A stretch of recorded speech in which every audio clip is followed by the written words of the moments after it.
Seorang pemuda dilaporkan hanyut saat berenang di pantai Lowita, Kabupaten Pindrang, Sulawesi Selatan. Korban berwisata di pantai itu bersama dengan 4 orang temannya. Korban terlihat tenggelam, terbawa arus ombak yang tinggi. Untuk mencari korban, tim SAR gabungan membagi menjadi 4 regu. Jelang Natal dan Tahun Baru, Bupati Purwakarta dan juga Forkopimda menggelar sidak harga bahan pokok di sejumlah pasar tradisional. Hasilnya, hampir seluruh harga kebutuhan pokok mengalami kenaikan. Terpantau di Pasar Rebo Purwakarta, bahan pokok yang mengalami kenaikan harga cukup signifikan adalah ayam dan daging sapi.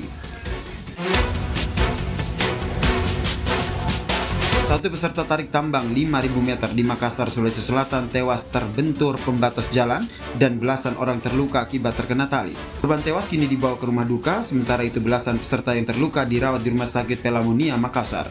Wali kota menyampaikan bela sungkawa dan berjanji mengurus semua perawatan sampai pemakaman korban.